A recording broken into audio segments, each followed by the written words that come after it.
Hallelujah. Hallelujah. Hallelujah. Come on, can we all stand up? आइए हम सब खड़े हों.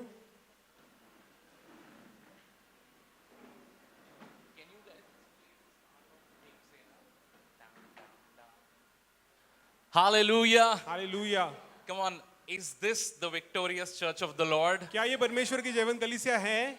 देखिए आजू बाजू, is this the victorious church of आसपास the Lord? देखें, क्या ये परमेश्वर की जीवन कलीसिया है? Hallelujah. Yes. Hallelujah. हाँ? Yes. If yes, can you say a loud amen? अगर हाँ तो क्या आप जोर से आमीन कह सकते हैं? Can you make it more louder? क्या आप और जोर से कह सकते हैं?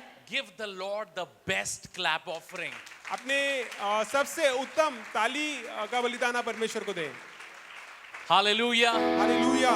Hallelujah. Hallelujah. You can do better for the Lord. और आप और बेहतर कर सकते हैं प्रभु के.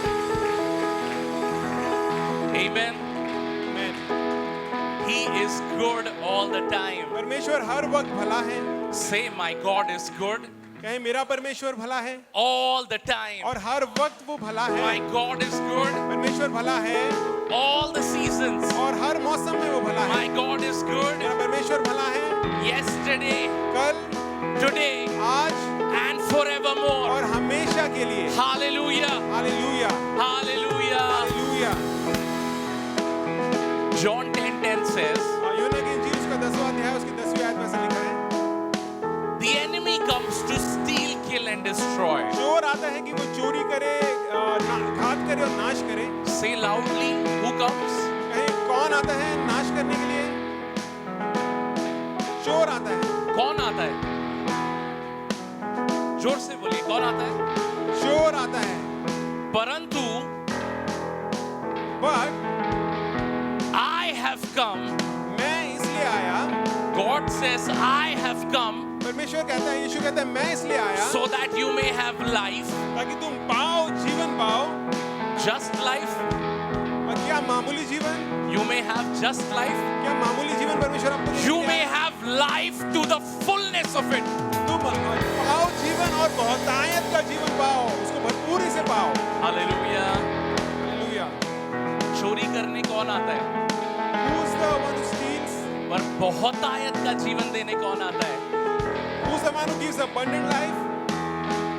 पर अगर चोर आया But if the thief comes और चोरी किया, and even if he stole, आपके जीवन में चोर आकर चोरी किया, even if the thief came and he stole something from your life, तो ये होने वाला है.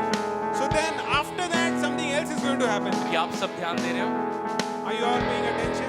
If the enemy has even tried to steal, kill or destroy, और अगर चोर ने कोशिश करी है कि वो चोरी करे, घात करे और नाश करे, if the enemy has tried to violate you अगर by stealing, killing, अगर चोर आया और उसने आप पे हमला किया और आपके साथ बुराई करी, उसने चोरी करा, किसी चीज को घात किया या नाश भी किया. turn with me to Proverbs 6:31. आइए देखिए नीति वचन उसका 6वां अध्याय उसकी 31वीं आयत. अगर ये चोर पकड़ा गया, If the thief gets caught, अगर ये चोर पकड़ा गया, if the thief gets caught, तो भी यदि वो चोर पकड़ा गया, if the thief gets caught, he must pay back sevenfold. उसको 7 गुना लौटाना पड़ेगा. उसको कितना लौटाना पड़ेगा? उसको 7 गुना लौटाना पड़ेगा. Go around, tell 7 people next to you, the 7 times is coming back right now. आसपास जाएं, 7 लोगों से मिलें और उनको कहें 7 गुना तुम्हारे पास वापस आ रहा है. 7 गुना तुम्हें लौटा दिया जा रहा है. आइए विश्वास से बोलो, 7 गुना रिटर्न आ रहा है. Tell someone that 7-fold is coming back. 7-fold is coming back. 7 Guna 7-fold आपके is पास coming वापस आ back. रहा है. 7-fold is coming back. 7-fold is coming back. 7-fold is coming 7 back. गुना वापस आ रहा है. Hallelujah. It's coming back. Hallelujah. 7 गुना वापस आ रहा है. Hallelujah. हालेलुया. 7 गुना वापस आ रहा है. Hallelujah. Be 7-fold blessed. is coming back. Be blessed. और रिटर्न आ रहा है. Hallelujah. Hallelujah. Come on, there is joy in the house of the Lord. परमेश्वर के भवन में आनंद है. There is joy in the house of the Lord. परमेश्वर के भवन में आनंद है. There is joy in the house of the परमेश्वर Lord. के भवन में आनंद है. 7 गुना आ रहा है वापस. Hallelujah. Sevenfold is coming back. This is not a prophecy. और ये कोई भविष्यवाणी नहीं है. This is not a prophecy. ये कोई भविष्यवाणी का वचन नहीं है. कहिए किसी को ये prophecy नहीं है. Tell someone this is not a prophecy. ये कानून है, ये नियम है. This is the law of God. ये नियम है. This is the law of God. Whatever stolen has to be returned 7 times. जो कुछ भी चुराया गया उसको 7 गुना लौटाया जाना जरूरी है. God is saying, I am making you enter my kingdom, and my kingdom is a kingdom of multiplication. परमेश्वर कह रहा है कि मैं तुम्हें अपने राज में लौटा करके लेकर के आ रहा हूँ और मेरे राज में बहुगुणित होना है. बहुगुणित होने का मेरा राज है. Hallelujah. We serve a king that can never be defeated. हम एक ऐसे राजा की सेवा करते हैं जिसको हराया नहीं जा सकता है. This king can never be defeated. ये राजा कभी हराया नहीं जा सकता. And if this king cannot be defeated, अगर ये राजा हराया नहीं जा सकता है, his kingdom remains forevermore. उसका राज हमेशा तक बना रहने And वाला if है. his kingdom remains forevermore, और उसका राज हमेशा तक बना रहेगा, then you will not die. तो आप मरेंगे नहीं. No disease will kill you. कोई बीमारी आपको मार नहीं सकती. No thief can ever enter your house. और कोई चोर आपके घर में प्रवेश नहीं कर सकता You है. will lack no spiritual gifts. आपके पास कोई आत्मिक वरदान कम नहीं This होगा. is what the Lord says. परमेश्वर ऐसा कहता है, If I am for you, अगर मैं तुम्हारी ओर से हूँ, if I fight for you, अगर मैं तुम्हारी ओर से लड़ता then हूँ, nothing can ever be against you. कोई भी चीज तुम्हारे विरोध में नहीं हो सकती है. Come on, give the Lord a mighty clap आइए offering. परमेश्वर के लिए तालियां बजाएं.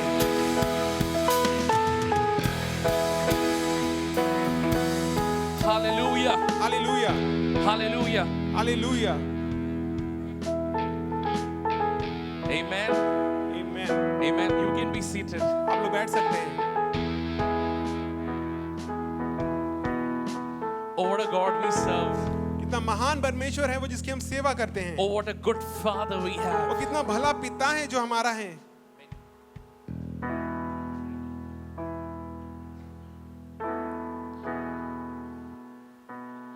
Faith takes back what the enemy has stolen. विश्वास जो शैतान ने या जो फिर चोर ने चुरा लिया उसको वापस ले लेता है. कहिए मेरे साथ, faith takes back विश्वास वापस ले लेता है what the enemy has stolen. जो जो चोर ने चुराया है, जो दुश्मन ने चुराया है उसको. Faith takes back विश्वास वापस हासिल करता है what the enemy has stolen. जो चोर ने, जो दुश्मन ने चुराया है.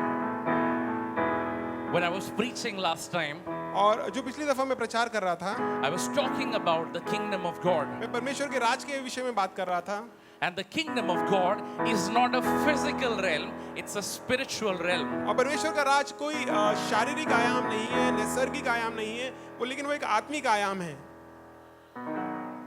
God is not interested to buy land. He's interested in you and I who are his spiritual territory. परमेश्वर किसी जमीन जायदाद को खरीदने के विषय में नहीं सोचता, लेकिन उसकी दिलचस्पी आप में और मुझ में है.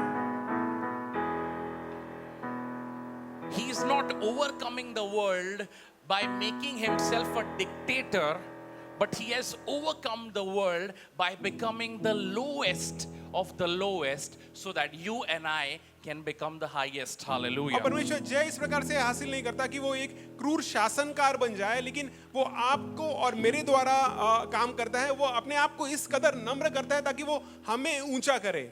Hallelujah. Can you say amen? क्या आप आमीन कह सकते हैं? Hallelujah. So you see, our battle is not carnal, it is spiritual. 2 Corinthians 10, I think 3 or 4. तो देखें, हमारा जो हमारी लड़ाई है वो मांस और लहू से नहीं है, लेकिन हमारी जो लड़ाई है वो एक आत्मिक लड़ाई है. For though we live in this world, we do not wage war as the world does. Next 4. The weapons we fight with are not the weapons of the world. On the contrary, they have divine power to demolish strongholds. Or in other translation, it says, our weapons are not carnal, but they are spiritual. और एक अनुवाद में ऐसा लिखा है कि जो हथियार हमें लड़ाई के लिए दिए गए हैं वो शारीरिक नहीं है, वो मांस और लहू के नहीं है, लेकिन वो मजबूत गढ़ों को ढा देने के लिए परमेश्वर ने हमें दिए हैं. For the weapons of our warfare are not carnal, but mighty in the Lord for pulling down all the strongholds. और परमेश्वर ने जो हमें हथियार दिए हैं लड़ाई के, वो मांस और लहू के नहीं है, शारीरिक नहीं है, लेकिन वो परमेश्वर में बहुत ही सामर्थ्य है ताकि मजबूत गढ़ों को ढा दें. Hallelujah. हालेलुया. हालेलुया. हालेलुया. हमारी लड़ाई मांस और लहू के साथ नहीं, हमारी लड़ाई आत्मिक है. We don't wrestle against flesh and blood. Our wrestling is a spiritual wrestling. Hallelujah. Hallelujah. But if the battle is spiritual, लेकिन अगर लड़ाई आत्मिक है, if the battle is spiritual, लेकिन अगर लड़ाई आत्मिक है, आपके बाजू वाले को कहिए, if the battle is spiritual, then you need the spirit. तो अपने पड़ोसी को कहें कि अगर लड़ाई आत्मिक है तो आपको आत्मा की जरूरत है. Hallelujah. अगर लड़ाई आत्मिक है तो हमें आत्मा के सामर्थ्य से भरना बहुत जरूरी है.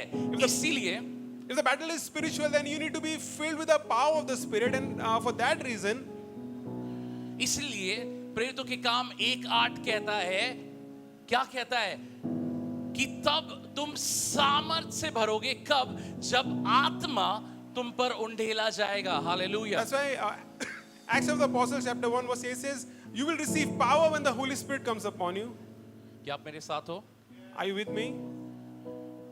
Acts 1:8. But you shall receive what? Say power. Power. Say power. जब पवित्र आत्मा तुम पे उतरेगा तो तुम सामर्थ पाओगे. A king is only thinking about expanding his kingdom. एक राजा अगर होता है तो वो केवल अपने उसका राज कैसे बढ़े केवल उस विषय में सोचता है. मैंने आप सबसे कहा था हम ऐसे राज्य में आज रहते हैं जिसे हम डेमोक्रेसी कहते हैं. हम ये नहीं सोचते कि हम भारत के नक्शे को और कैसे फैलाएं.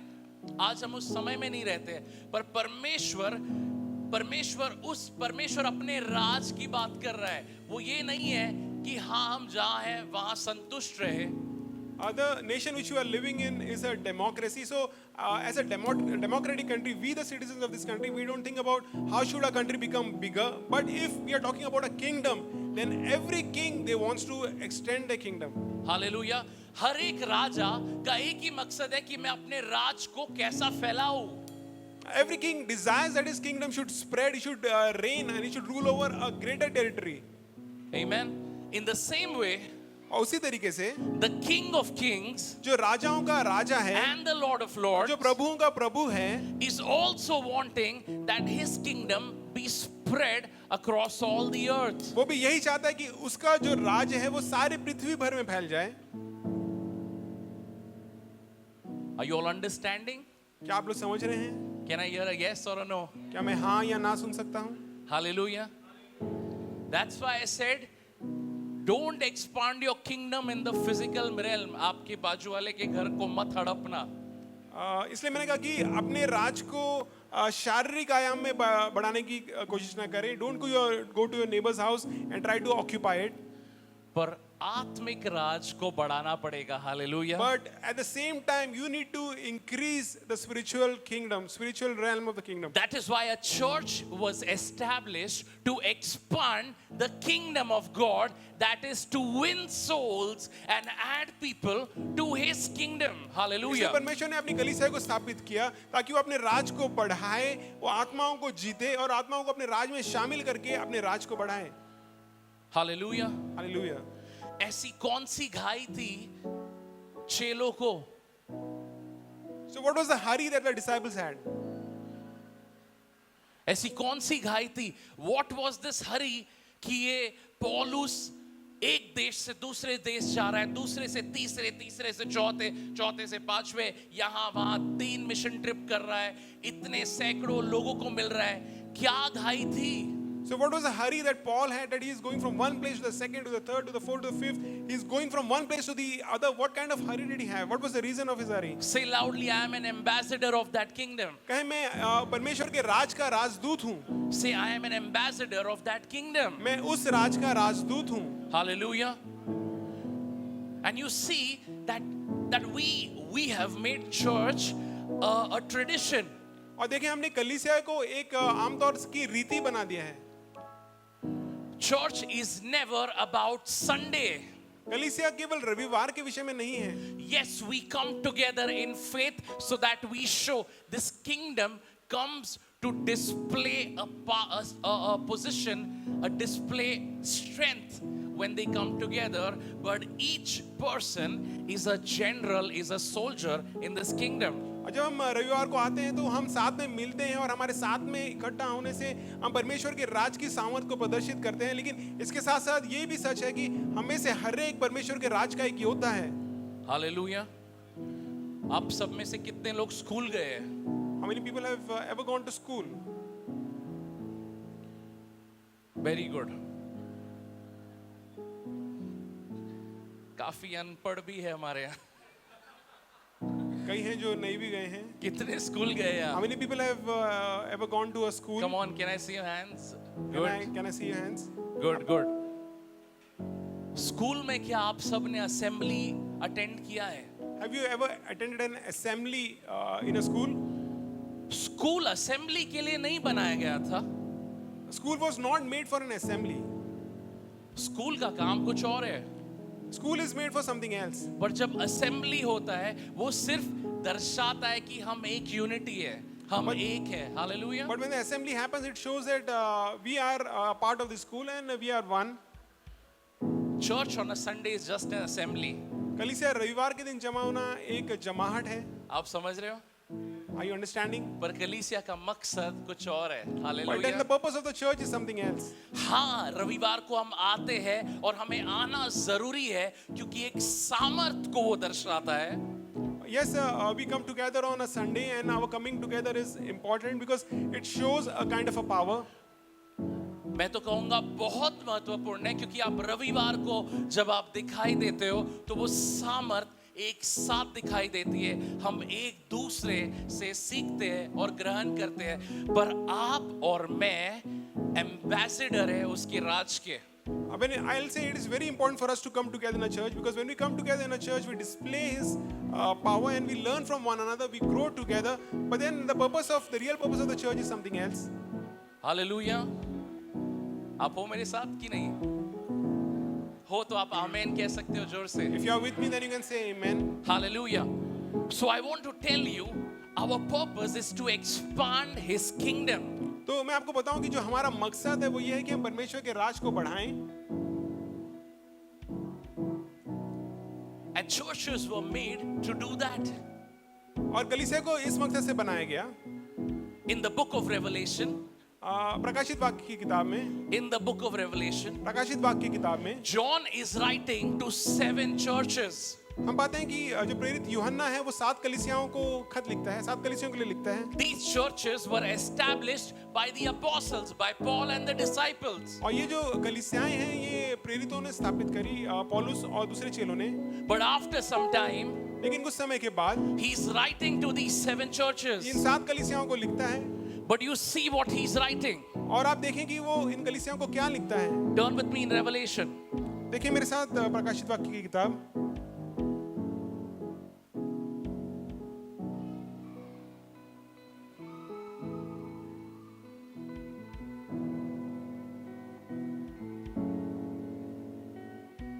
अगर आप आपके बाइबल में देखोगे तो यहां लिखा है Revelation 4:1, John writing to the 7 churches which are in Asia. और यहाँ पे लिखता है यूहन्ना जो एशिया में 7 कलीसियाएं हैं तुम्हारे लिए मैं ऐसा लिखता हूँ. The first, पहला chapter 2 verse 1. दूसरा अध्याय उसकी पहली आयत. अगर उस चैप्टर का आप टाइटल देखोगे तो वो वहां लिखा है To the loveless church. और वहाँ पे किसी बाइबल में जो इस कलीसिया के विषय में लिखा है और शीर्षक के तौर पे लिखा है ऐसी कलीसिया जिसमें प्रेम नहीं है. आप मेरे साथ हैं तो जोर से हाँ कह सकते हैं. हाँ, हालेलुया. नहीं, मैं आपको नहीं कह रहा हूँ लवलेस चर्च, ये यूहन्ना कह रहा है कलीसिया को, तो आप देखोगे कलीसिया 7 प्रकार की दिखाई दे रही थी। And the church was seemingly of 7 types. पहली कलीसिया को वो कहता है, इस कलीसिया का नाम है वो कलीसिया जिसमें प्रेम ही नहीं है। And the first church he addresses, and this is a kind of a church in which there is no love. 2:1 To the angel of the church of Ephesus I write, मतलब उस कलीसिया के स्वर्गदूत को वो लिख रहा है। And he's writing to the angel of this church. The first verse says, to the angel of the church of Ephesus I write.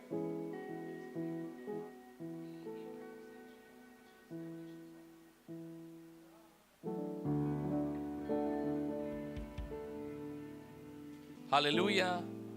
Hello, आप हो कि नहीं मेरे साथ? Are you all with me? यूहन्ना कलीसिया को लिख रहा है। वो दुनिया के सारे कलीसियाओं को अगर बांट रहा है तो वो कह रहा है 7 प्रकार की कलीसिया है। उसमें पहली कलीसिया को लिखता है, इस कलीसिया का नाम है, अरे वो कलीसिया देख रहे हो, वो जिसमें प्रेम नहीं है। And he's writing to 7 types of churches, and the first one he addresses that this is the church of Ephesus, and the peculiarity of this church is that this church does not have love. और उस कलीसिया के स्वर्गदूत को वो लिख रहा है। And he's writing to the angel of that church. आप ध्यान दे रहे हो इस बात को? Are you paying attention? ये वो कलीसिया है जो सारे चेलों ने और अपोस्टल्स ने बनाए, जो पौलुस ने खड़ा किया। And this is one of the churches which the apostles have established.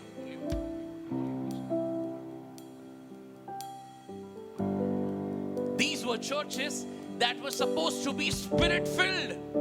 और ये ऐसी कलीसियां थी जिनको जरूरी था कि वो आत्मा से भरी हो। किसने कलीसियाएं बनाई?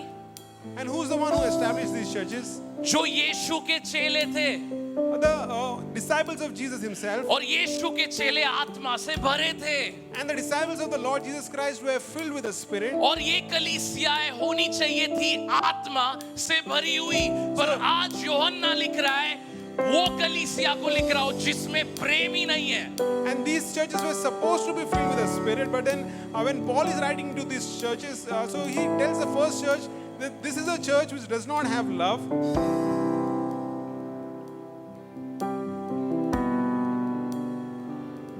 हर कलीसिया को एक दूत दिया गया है। And every church has got an angel.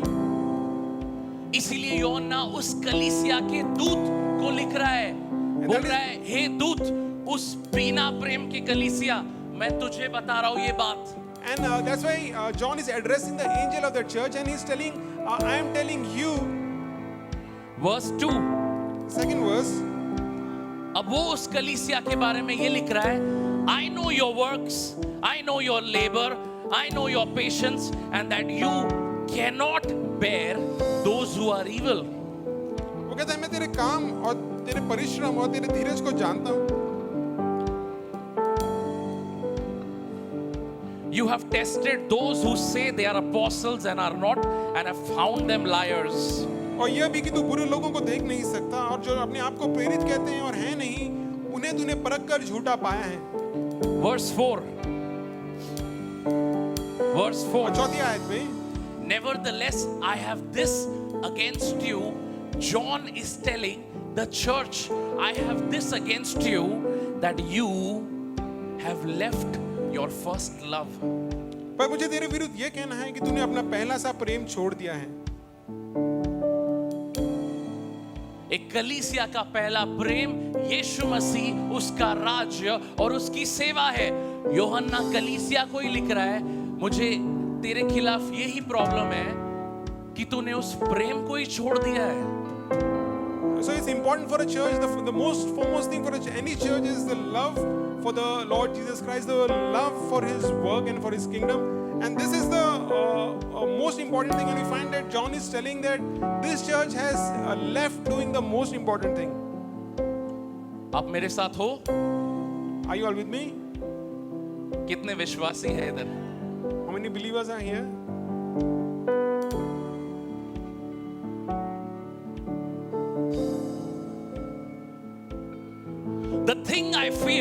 is that you and I are living in an age where everything seems to be so much more important. और जिस बात का भय मुझे है वो ये है कि आप और मैं एक ऐसी दुनिया में रहते हैं वहाँ पे दूसरी सारी बातें बहुत महत्वपूर्ण हैं. Our jobs are important. हमारी नौकरियां महत्वपूर्ण हैं. Our titles are important. जो हमारे शीर्षक हैं वो महत्वपूर्ण हैं. Our family, our children, our relatives, our programs, our events, our picnics, our outings are more important. और जो हमारे घर के काम है, हमारे घर के हमारे परिवार को लेकर के जो बातें हैं, चाहे हमारे आउटरीच हो, चाहे पिकनिक हो, और ये सारी बातें ज्यादा महत्वपूर्ण हैं.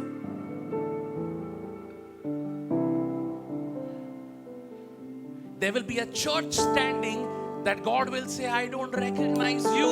I will say, but I said, God, I did so many things in your name. And God will say, hey, I don't know you. वचन बताता I है don't know कि you. वचन बताता है कि ऐसे भी लोग होंगे जो आएंगे कहेंगे प्रभु हमने तेरे नाम से ऐसा ऐसा किया, लेकिन प्रभु उनको साफ कह देगा कि मैं तुम्हें जानता नहीं. अब सोचिए, कलीसिया को यूहन्ना कह रहा है, कलीसिया तूने तो अपने पहले प्रेम को ही छोड़ दिया. मतलब तूने यीशु मसीह को ही छोड़ दिया, या दूसरे शब्द में तूने एक दूसरे को प्रेम करना ही छोड़ दिया. Imagine that John is writing to this church and saying that you have left your first love, you have left Jesus, you have left loving one another.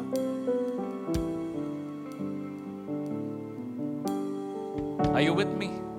क्या मेरे साथ हैं? Hello?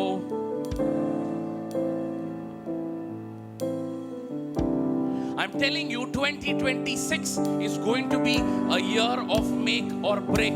Either we go and claim His kingdom, seek His righteousness, expand the church, or we just stay there. And John says, hey, loveless church.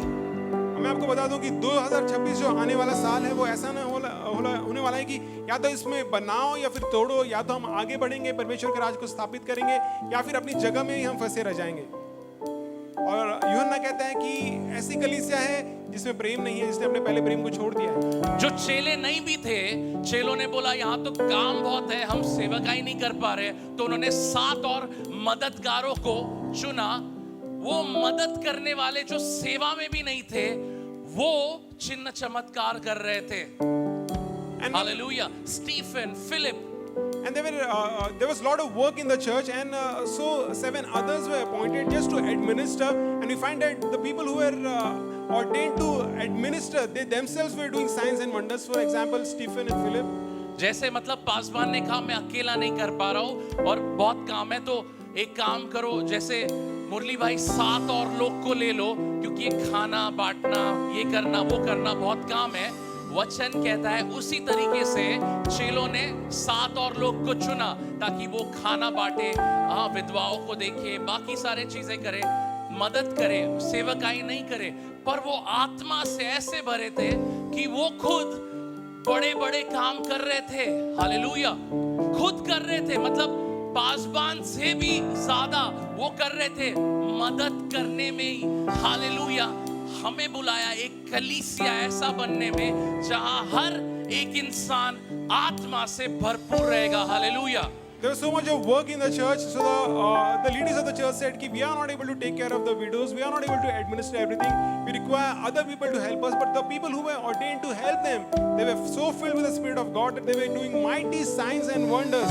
And so that's how every person of the church is appointed and ordained of God to do mighty signs and wonders and mighty things for His kingdom. Hallelujah. और अंत में वो उस कलीसिया को कहता है 7वें अध्याय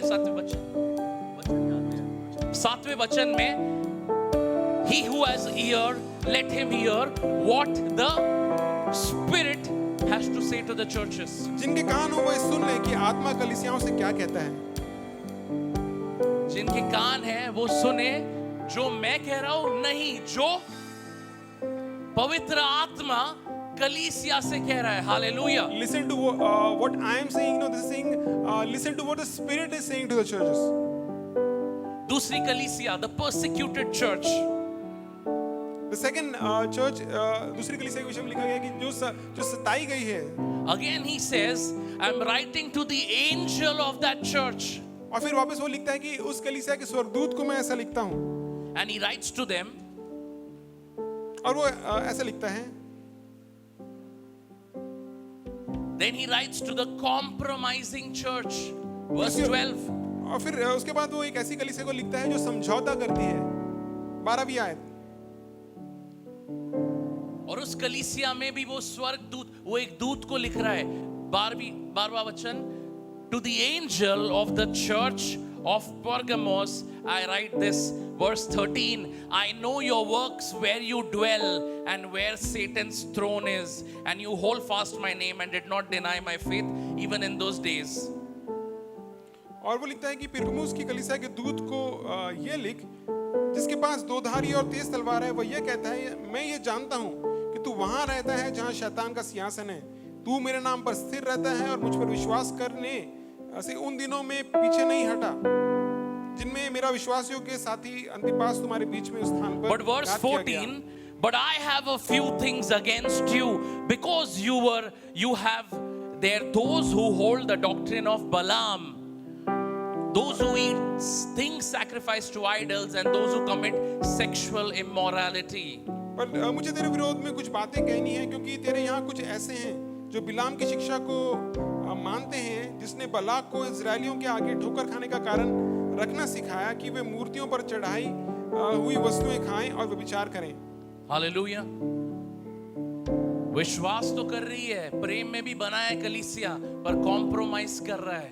This is a church which is they are steadfast in the faith, and they are loving also, but then they are compromising with the world. And verse 17 he ends, those who have an ear, let them hear what the Spirit of the Lord is saying. और 17वें आयत में वापस वो इनको भी कहता है कि जो आत्मा कहता है, जिनके कान हो वो उस बात को सुने.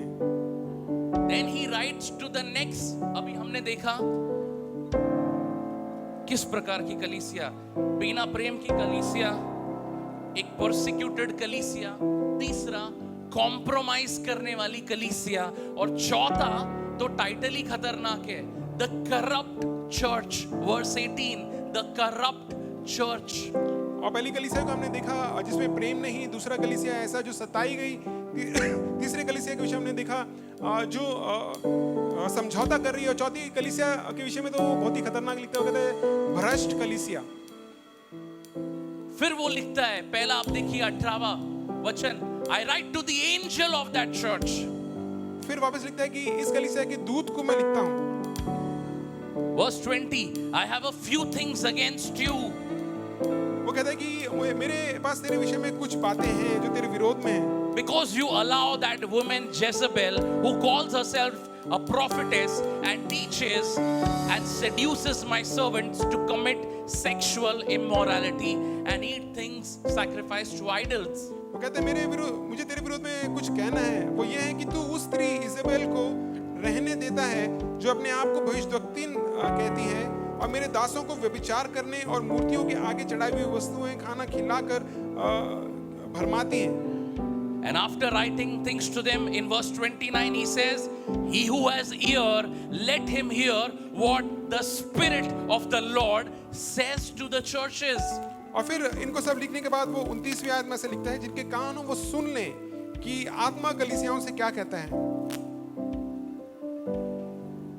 और फिर वो तीसरे अध्याय में लिखता है, he writes to the dead church. और फिर तीसरे अध्याय में एक मरी हुई कलीसिया को लिखता है. चौथी कलीसिया का नाम क्या था?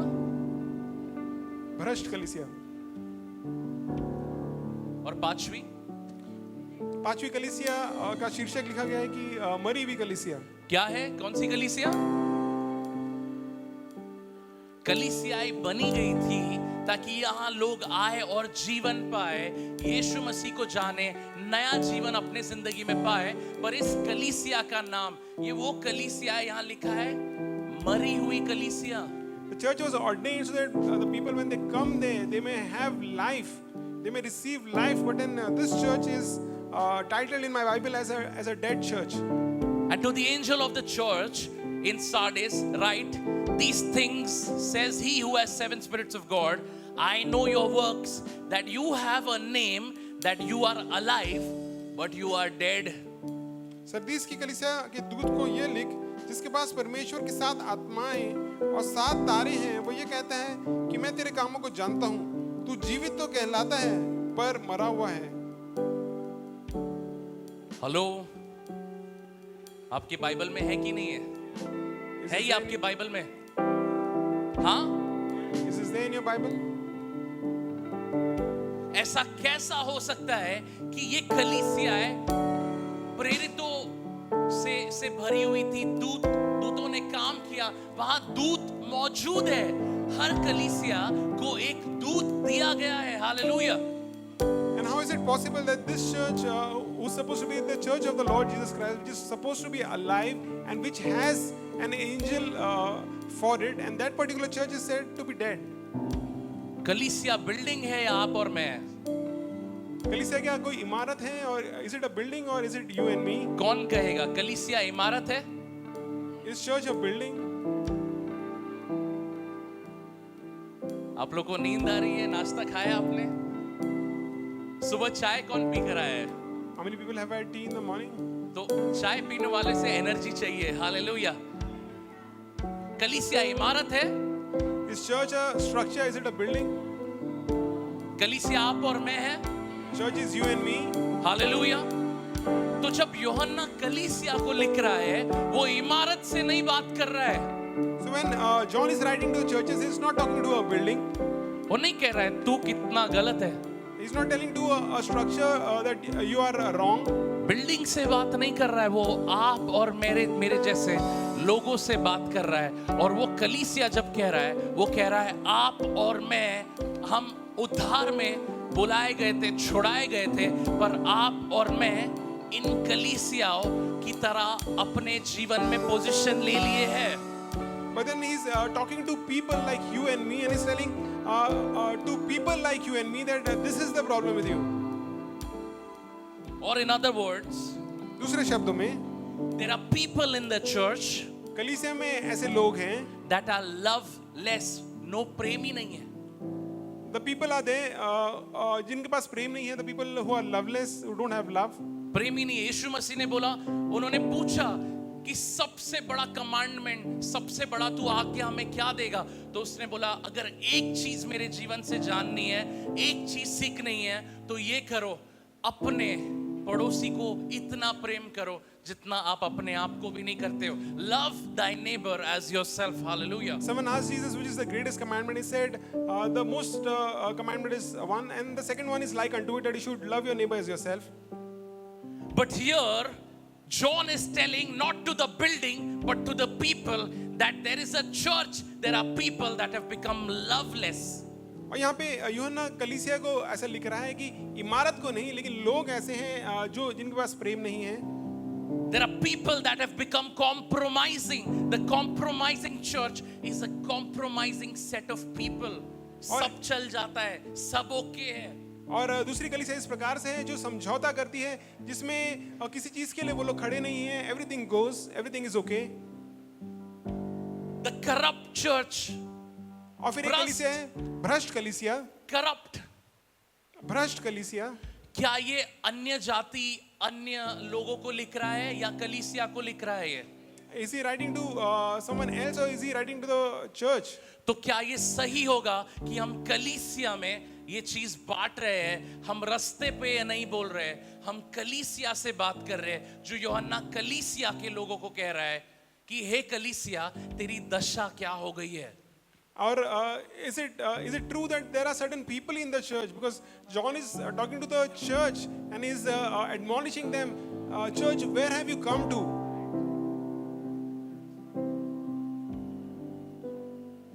And then he talks to the dead church कि तुम दिखाई जिंदा देते हो, तुम मरे हुए हो अंदर से।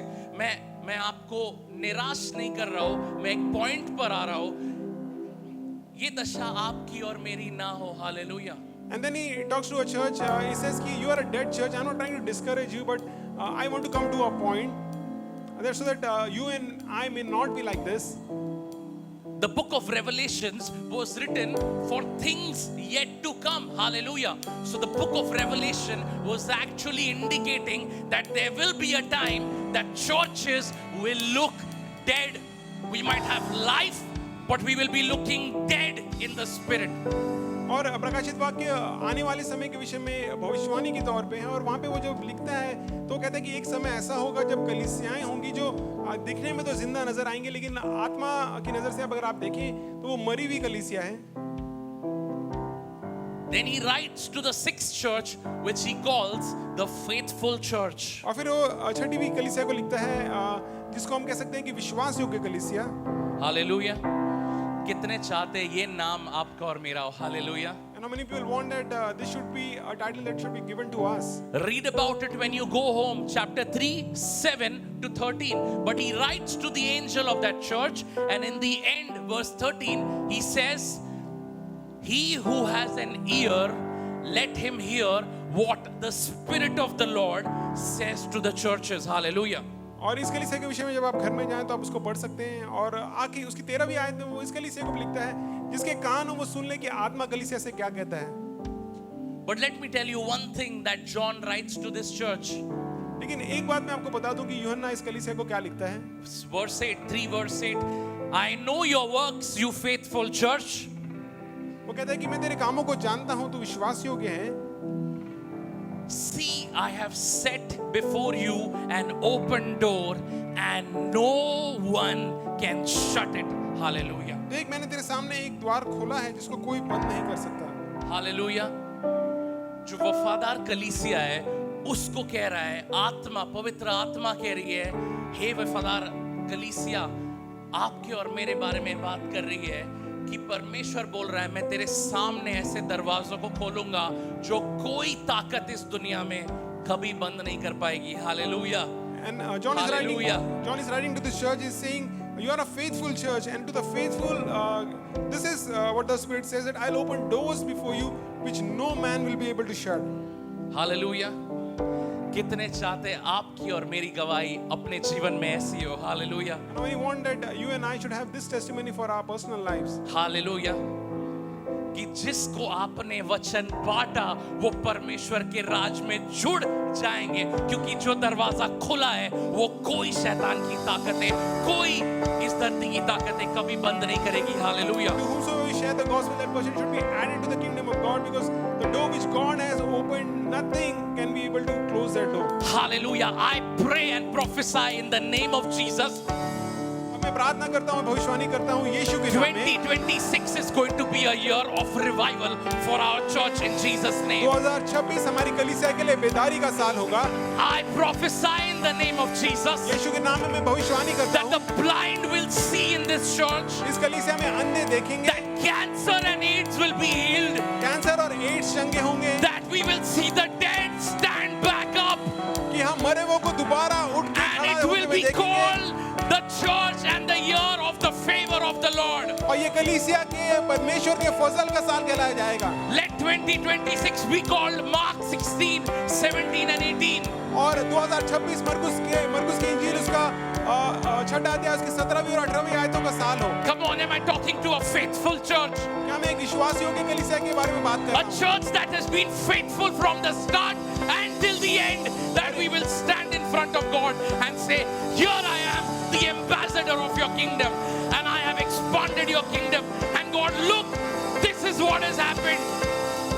और वो कलीसिया जो परमेश्वर के सामने खड़ी होगी कहेगी, प्रभु शुरू से आखिर तक मैं वफादार था और वो ये सब मेरे साथ हुआ, And मेरे these साथ विश्वासियों signs के will बना रहा। follow the believers. और जो विश्वासी हैं उनके साथ ये चिन्ह होंगे। विश्वासियों के जीवन में ये चिन्ह फॉलो करेंगे। These signs shall follow the believing ones. कितने विश्वासी यहाँ बैठे? How many believers are here? कितने विश्वासी यहाँ बैठे? How many believers are here? Come on, receive this for your life. अपने लिए इस बात को स्वीकार करें। Receive this for your life. अपने आप के लिए इस बात को स्वीकार करें। Say, these signs will follow my life.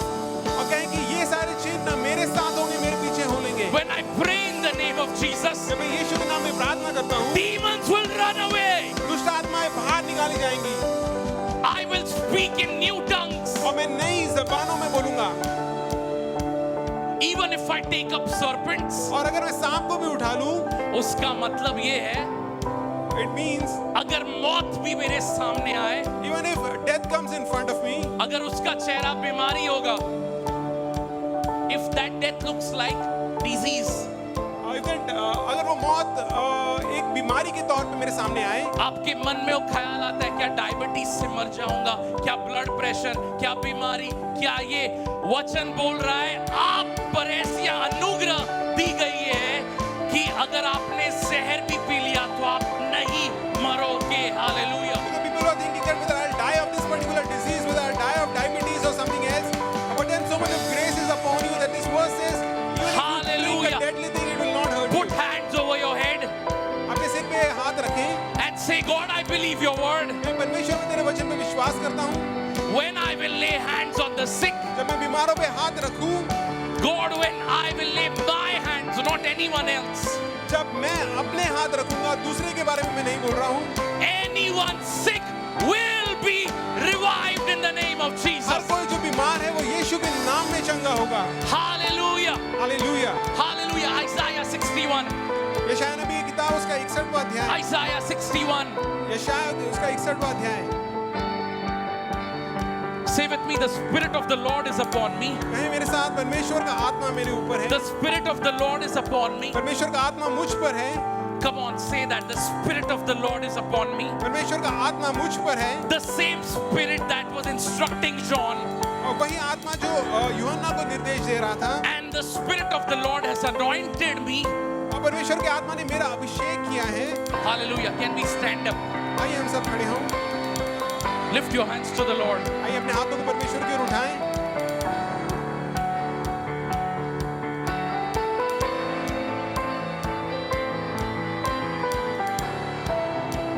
Ronomo zekeria la raba sekenomo.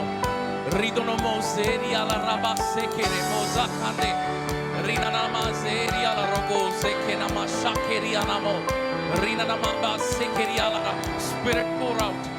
Pour out. Ronomo zeria la raba sokeneme sekedri lo robo. Rinoma sekendi. Shekeniama sala la rabo.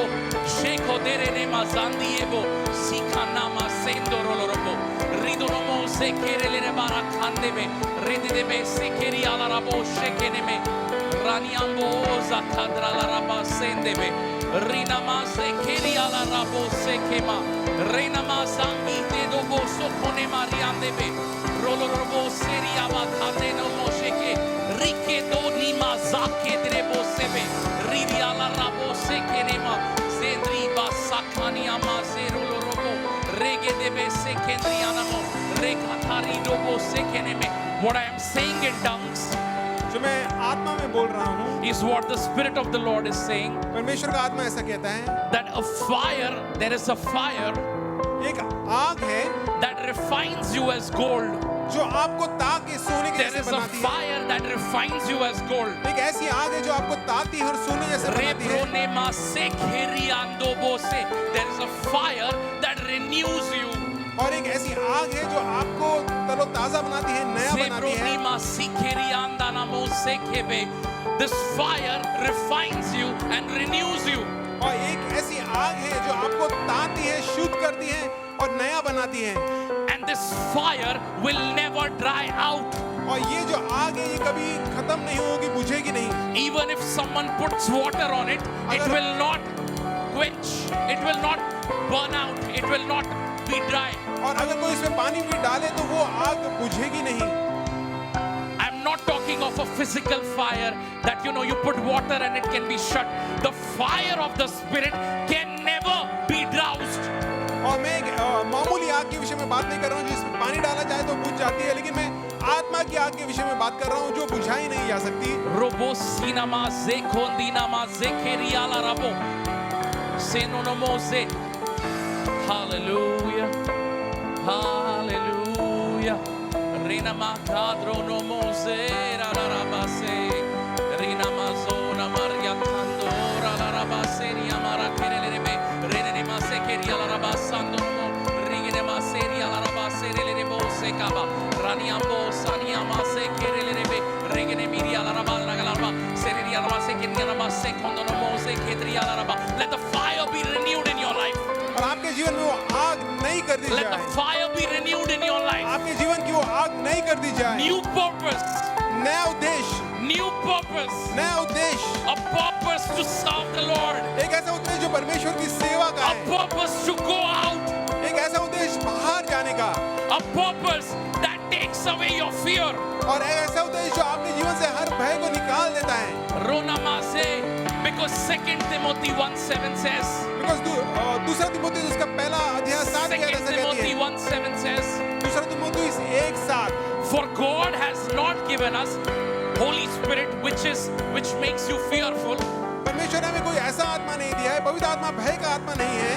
पवित्र आत्मा आपको भय में जीने नहीं देगा, पर पवित्र आत्मा आपको सामर्थ से भरेगा, प्रेम का दिल बनाएगा और आपके मन में शांति देगा। The hallelujah. Spirit of God will not let you be afraid, but He will give you power, He will give you love, and He will give you a sound mind.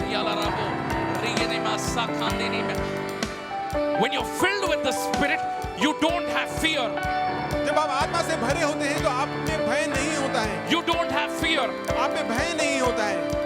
Rodobo seriala raba sekebe rina nama rada daba seriolo robo.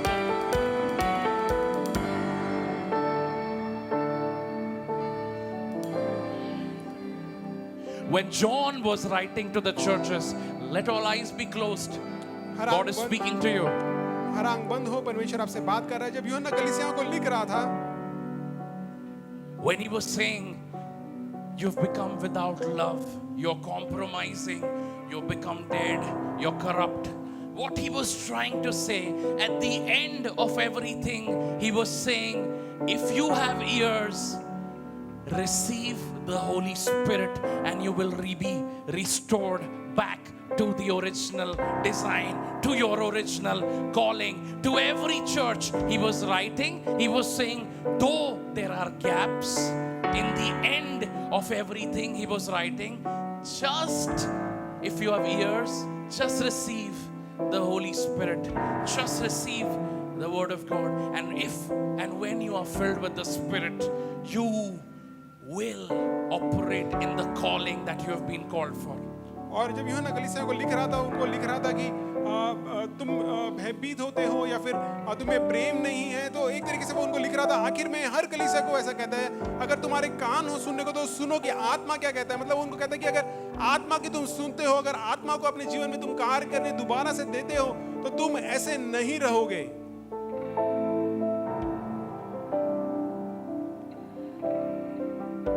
And there is a seventh church called the lukewarm church. और फिर एक सातवीं कलीसिया है जो गुनगुनी कलीसिया है। And he writes to them in chapter 3 verse 15. He tells to this lukewarm church, he says, I know your works. You are neither cold nor hot. I wish you were either cold or hot. और फिर वो तीसरे अध्याय की 15वीं आयत में उस कलीसिया को लिखते हुए कहता है कि मैं तुम्हारे कामों को जानता हूँ कि ना तो तुम ठंडे हो और ना गर्म। भला होता कि तू या तो ठंडा होता या फिर गर्म होता। And verse 16 he says to them, because you are neither cold nor you are hot. आप ना गर्म हो परमेश्वर के राज के लिए, ना आप पूरे ठंडे हो, ना आप पूरे अविश्वासी हो, ना आप पूरे विश्वासी हो, क्योंकि आप ना गर्म हो मेरे राज के लिए, ना आप ठंडे हो। वो कहता है 16वें वचन में, ऐसे को मैं थूक दूंगा, I will vomit you out of my mouth. और ऐसे लिखता है कि if you are lukewarm, you are neither cold nor hot, I will vomit you out of my mouth. And John writes this to churches in the future. He writes revelation for the time that is to come. And I pray today in the name of Jesus, we break every yoke of being lukewarm in the mighty name of Jesus, because he writes to them in verse 19, as many as I love, I rebuke and chasten. Therefore be zealous and change your mind, be filled with the Holy Spirit. और यूहन्ना आने वाले समय के लिए लिखता है, प्रकाशित वाक्य जो किताब है वो आने वाले समय के लिए लिखी गई है। और लिखा हुआ है कि तू या तो गर्म होता है ठंडा होता, नहीं तो मैं तेरे मुंह से तुझे अपने मुंह से थूक दूंगा। कलीसिया, हमारी कलीसिया में मैं चाहता हूँ कोई भी ऐसा ना हो जो नीम गर्म हो, हम सब परमेश्वर की आग से गर्म हो।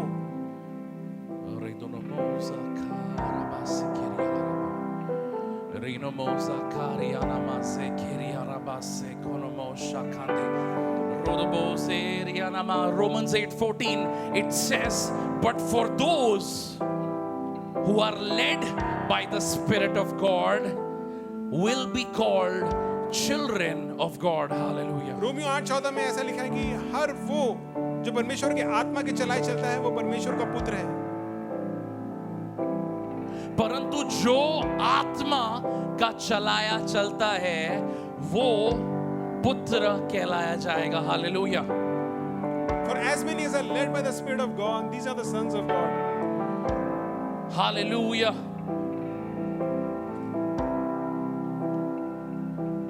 Say, I am your child, I am your son, I am your daughter, Father. ऐसा कहेंगे, हे पिता, मैं तेरी संतान हूं, मैं तेरा बेटा हूं, मैं तेरी बेटी हूं।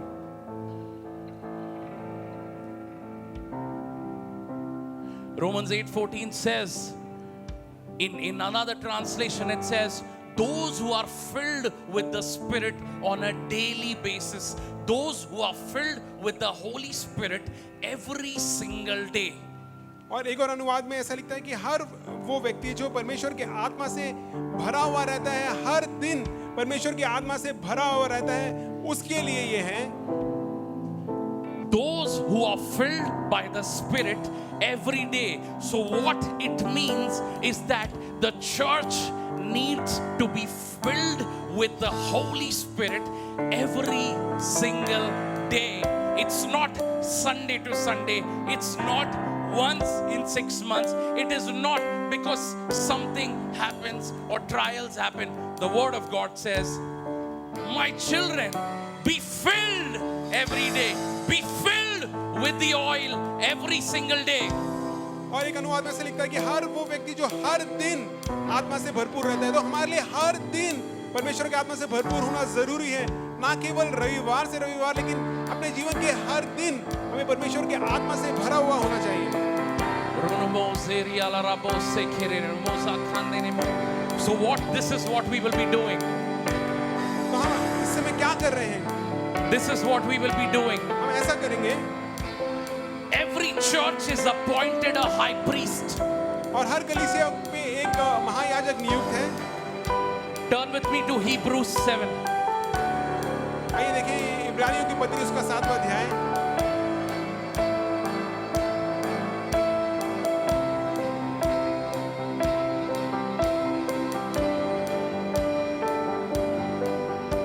Before that, I will read from Genesis 14, verse 18. Now Abraham came back. Listen to me. Abraham won a battle and he brought his nephew back. And he came back. And when he came back, he actually went to rescue his nephew who was caught between a battle of 4 kings against 4 kings. और यहाँ पे हम इब्राहिम के विषय में पाते हैं कि गिनती की किताब उसके 14वें अध्याय में वहाँ पे से लिखा है कि इब्राहिम अपने जो रिश्तेदार था लूत उसको छुड़ाने के लिए जाता है, तो 4 राजाओं का सामना दूसरे 4 लोगों के साथ होता है। आप सब मेरे साथ हो?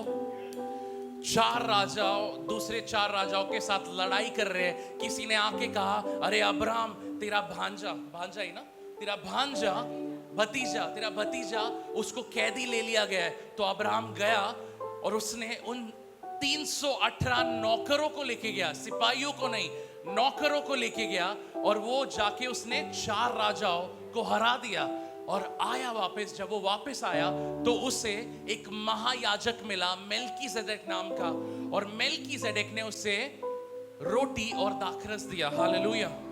So Abraham, someone told Abraham that 4 kings have fought against 4 kings and they have looted their possessions, and your nephew Lot has been taken captive. So Abraham goes to rescue his nephew Lot, and he, with his trained servants in his house, 318 people, not soldiers, but he defeats those 4 kings and he rescues his nephew Lot. And while he's returning back from the battle, this person Melchizedek meets him, who's a priest of the Most High God, and he gives him bread and wine. Hallelujah. Yeshu Masih दिखाई देने के पहले भी रोटी और दाखरस लाया गया। Hallelujah. और जब अब्राहम ने रोटी दाखरस इसके लिए नहीं लिया ताकि वो युद्ध में जा रहा है तो उसे आशीष मिले, वो जीत कर आ चुका था। वो जीत कर आ चुका था। और तब महायाजक मेल्कीसेदेक ने उसको सिर्फ रोटी दाखरस नहीं दिया, पर उसने उसको आशीषित किया।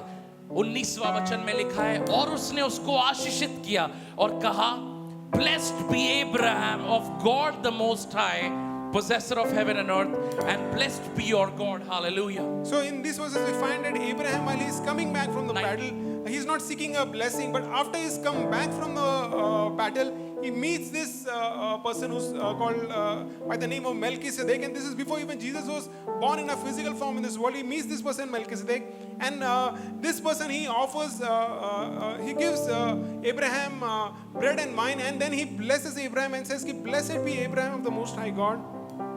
Hallelujah. I'm arriving to something, so be with me. मैं किसी बात तक पहुंच रहा हूं, तो मेहरबानी से मेरे साथ बने रहें। अब्राहम युद्ध जीत कर आया, लूट लेकर आया, अपने भतीजे को लेके आया, सोना सब जो भी है वो वहां से ले आया। हालेलुया। और तब उसे महायाजक मिला, उसने उसको क्या दिया? उसको क्या किया? कहिए, आशीषित किया। So this high priest, he blesses Abraham. You see, churches will grow. कलीसियाएं बढ़ेंगी, Churches will grow कलीसियाएं बढ़ेंगी, where there is a code of honor. Hallelujah. जहाँ पे हम देखेंगे कि आदर सिखाया जाता है। जब याजक ने अब्राहम को आशीषित किया, तो अब्राहम ने उसको अपना 10वां अंश दे दिया। Hallelujah. So when this high priest he blesses Abraham, we find that Abraham offered tithes of all. क्या आप मेरे साथ हो? मैं अगले रविवार को आपको देने के बारे में सिखाऊंगा, पर मैं आज आपको याजक के रोल के बारे में बताना चाहता हूं। Hallelujah, hallelujah. ये कलीसिया बिना याजक के नहीं है, हमारे पास पासबान है जो यहाँ के याजक है। हालेलुया। अब्राहम को आशीष कब मिली? जब वो युद्ध जीता, जब उसे प्रमोशन मिला, जब उसने करियर में अच्छा किया। कि अब्राहम को आशीष तब मिली जब याजक ने उसको आशीष दिया। Hallelujah, hallelujah. So I'll teach you more about giving in the next time. But today I want to tell that we have an high priest. Pastor is the high priest of this church. And what do you think that Abraham was priest of this church? And what do you think that Abraham was blessed before he was blessed by Melchizedek or after it? Last time when I preached, I said, whatever you bind on earth is bound in heaven. Whatever you lose on earth is loosed in heaven. That means if there is a high priest there, there is a priest representing the high priest here. Hallelujah. मैंने आपको बताया था वचन से कि जहाँ जो आप पृथ्वी में बांधेंगे वो स्वर्ग में बांधा जाएगा, जो कुछ आप पृथ्वी में रिहा करेंगे वो स्वर्ग में रिहा किया जाएगा। अगर एक महायाजक वहाँ पे है तो एक याजक यहाँ पे भी है। Hallelujah. Abraham can win all the wars, but blessing only comes from the high priest. Hallelujah. Ibrahim सब लड़ाइयों को जीत सकता है, लेकिन जो आशीष है वो याजक से आती है। Hebrews 7:1 it says, for Melchizedek the king of Salem, who met Abraham, and to whom, verse 2, Abraham gave 10th of everything. Melchizedek means the king of righteousness. और यहाँ पे लिखा है कि इब्राहिम ने सब वस्तुओं का 10वां अंश उसको दिया, और मेल्किसेदेक का नाम लिखा गया। मेल्किसेदेक जो कि शालेम यानी शांति का राजा है। And Melchizedek was the king of which country? Salem. Salem means, it says, and also the king of Salem. Salem means the king of peace. That means the king of righteousness. Jesus is of Melchizedek. Hallelujah. And he comes from a kingdom of peace. Hallelujah. So when Melchizedek, the king of Salem, blessed Abraham, hallelujah, God is in the business of blessing you and only blessing you.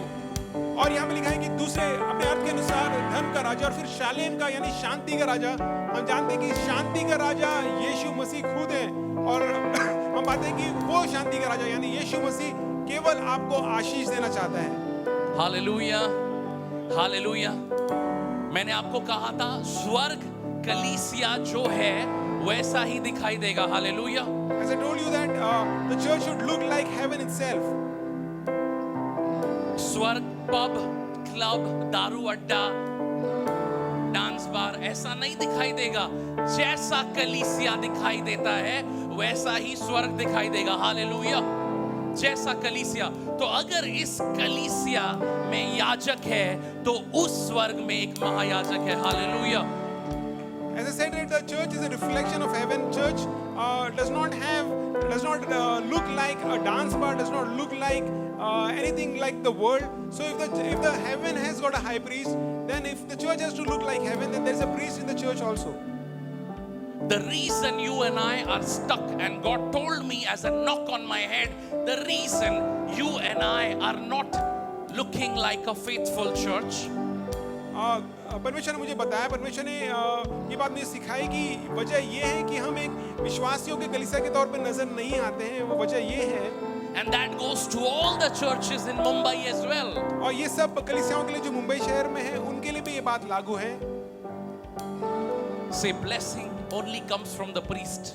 कि आशीष केवल याजक के द्वारा ही आती है. Say that loudly. Blessing only comes from the priest. आशीष केवल याजक की तरफ से ही आती है. I say this because verse 7 says, now beyond all contradiction, the lesser is blessed by the better. और मैं इसलिए कहता हूँ कि 7वीं आयत में लिखा है कि बिना बहस के ये बात सच है कि जो छोटा है वो बड़े के द्वारा ही आशीष पाता है. Hallelujah. And I want to tell you, so I want to tell you, Pastor, तो इसलिए मैं आपको बताना चाहता हूँ कि pastor, this church will grow ये कलीसिया बढ़ेगी when there is a seed of honor. जब आदर का एक बीज होगा. So what the church has to do तो कलीसिया को क्या करना चाहिए? is not give, ये हमने पैसे दे दिए. No, has to seed in honor and the priest has to bless. Hallelujah. कलीसिया को एक आदर का बीज देना चाहिए और उस पे जो याजक है उसकी आशीष होनी चाहिए. क्या आप मेरे साथ हो? Are you with me? आप सब मेरे साथ हो? Are you with me? जो आत्मा से भरा कलीसिया है वो स्वर्ग की दिशा की तरफ चलेगा. हालेलुया. और उसके राज्य में जो राजा है वो ही याजक है. हालेलुया. हालेलुया. इसके लिए वो शांति का राजा है. हालेलुया. वो धार्मिकता का राजा है. हालेलुया. उसका जो राज्य है वहां याजक है वो आशीष को दर्शाता है. हालेलुया. तो आज हम ये काम करेंगे. आइए हम एक लाइन बनाएंगे और मैं चाहता हूं पासवान साहब कि हम that we receive the blessing from the priest. Hallelujah. And even as she lay hands on us, it is the high priest that is blessing us in the name of Jesus. So a church which is a correct church should display how it is in heaven. So I want every one of us to make a line and come in one line, and a pastor will lay hands upon everyone and she'll bless everyone, and whom she blesses will be blessed. When the priest lays hand, it is Christ from the order of Melchizedek laying hands on you and speaking blessing. You and I will multiply when there is blessing in our lives. Stand facing each other. दो line एक दूसरे को face करते हुए.